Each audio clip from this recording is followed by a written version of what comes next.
সেদিন কুকুরটি হঠাৎ উঠে দাঁড়ালো, বুঝতে পারলো কিছু একটা গন্ডগোল হয়েছে। সে বাড়ির দিকে তাকিয়ে পাগলের মতো ডাকতে লাগলো, মালিককে সতর্ক করার মুড়িয়া চেষ্টায়। ভেতরের লোকটি ডাক শুনলো, কিন্তু এর মানে বুঝতে পারলো না। পরক্ষণে এসে দেখলো আসবাবপত্র প্রচন্ডভাবে কাঁপতে শুরু করেছে। পুরো বাড়িটা ভয়ঙ্করভাবে কাঁপতে লাগলো। আলমারিটা পড়ে যাওয়ার সময় বৃদ্ধ তার পাশের ছোট্ট মেয়েটিকে বাঁচাতে তার উপর ঝাঁপিয়ে পড়লেন। কয়েকবার তীব্র আফটার শকের পর বাড়িটা পুরোপুরি ধসে ধ্বংসস্তূপে পরিণত হলো। কুকুরটি জানতো তার মালিক চরম বিপদে, তাই সে দ্বিধা ছাড়াই ভারী ধ্বংসস্তূপ আঁচড়াতে লাগলো। থাবা রক্তাক্ত ও ছিলে গেলেও সে থামলো না। সে তার 3 ছানাকেও ডেকে আনলো তার সাথে খোঁড়ার কাজে সাহায্য করতে। কিছুক্ষণ পরপরই সে ধ্বংসস্তূপের দিকে তাকিয়ে ডাকতে লাগলো, চাপা পড়া মালিককে জাগানোর মুড়িয়া চেষ্টায়। ধ্বংসস্তূপের বাইরে থেকে এমন একটানা ডাক শুনে অজ্ঞান ছোট্ট মেয়েটির অবশেষে জ্ঞান ফিরল। সে তার পাশে অজ্ঞান হয়ে পড়ে থাকা দাদুকে জাগানোর চেষ্টা করলো। এটা দেখে কুকুরটি আরো পাগলের মতো জোরে ডাকতে লাগলো, কিন্তু তার দাদু কোনো সাড়াই দিলেন না। ঠিক তখনই কুকুরটি দূরে মানুষের গলার আওয়াজ শুনতে পেল। সে সাথে সাথে উদ্ধারকারী দলের চিৎকারের শব্দের দিকে ছুটে গেল। দুজন উদ্ধারকর্মীর কাছে পৌঁছে সে তাদের কাপড় কামড়ে ধরলো এবং কিছুতেই ছাড়লো না। প্রথমে উদ্ধারকর্মীরা ভেবেছিল সে খেলছে এবং তাকে সরিয়ে দিল, কিন্তু কুকুরটি জেদ ধরে দাঁড়িয়ে রইল। একজন উদ্ধারকর্মী হঠাৎ বুঝতে পারলেন কিছু একটা গন্ডগোল আছে। তিনি হাঁটু গেড়ে বসে কুকুরটিকে জিজ্ঞেস করলেন, তোমার মালিক কি ওখানে আটকে আছে? কুকুরটির চোখে ছিল দৃঢ় সংকল্প। সে ঘুরে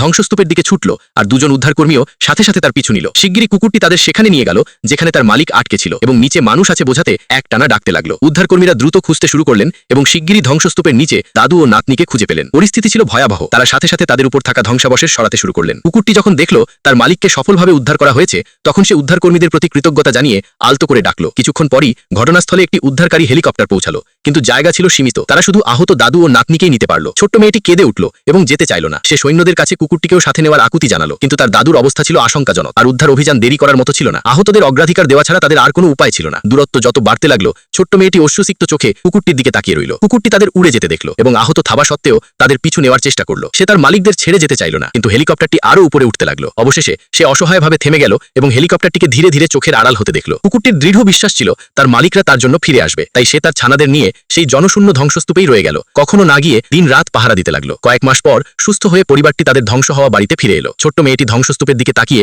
কুকুরটির নাম ধরে ডাকলো, কিন্তু যত জোরেই ডাকুক না কেন সে কুকুরটিকে কোথাও দেখতে পেল না। সেদিন কুকুরটিকে সাথে না নেওয়ার জন্য মেয়েটি অপরাধ বোধ ও অনুশোচনায় ভুগতে লাগলো। ঠিক যখন সে সব আশা হারিয়ে ফেলছিল, হঠাৎ একটি পরিচিত ডাক বেজে উঠল। এটা ছিল কুকুরটির একটি ছানা। ছোট্ট মেয়েটি তাকে দেখা মাত্রই যত দ্রুত সম্ভব তার দিকে ছুটে গেল। ঠিক সেই মুহূর্তে কুকুরটির অন্য দুটি ছানাও হাজির হলো। 3টি ছানাই নিরাপদে ও সুস্থ ছিল, কিন্তু তাদের মায়ের কোনো চিহ্ন ছিল না। ঠিক যখন মেয়েটি পুরোপুরি হতাশ হয়ে পড়ছিল, তখন একটি রুগ্ন নোংরা অবয়ব খুঁড়িয়ে খুঁড়িয়ে তার দিকে এগিয়ে এলো। এটা ছিল সেই কুকুরটি যে মাসের পর মাস বিশ্বস্ততার সাথে অপেক্ষা করেছিল। মেয়েটি কেঁদে উঠে সামনে ছুটে গেল এবং কুকুরটিকে জড়িয়ে ধরে শক্ত করে আঁকড়ে ধরল। কয়েক মাসের অপেক্ষার পর কুকুরটি অবশেষে তার মালিকদের সাথে মিলিত হলো। কুকুরটিকে ধরে ছোট্ট মেয়েটি অঝরে কাঁদতে লাগলো, আর কুকুরটির চোখ দিয়েও জল গড়িয়ে পড়ল। আলাদা থাকার এই মাসগুলোতে কুকুরটি তার কষ্টে জোগাড় করা সব খাবার ছানাদের দিয়ে নিজের নীরবে ক্ষুধা সহ্য করেছে। তাই দয়া করে আপনাদের পোষা প্রাণীদের ফেলে যাবেন না, কারণ তারা সবসময় আপনাদের বাড়ি ফেরার অপেক্ষায় থাকে।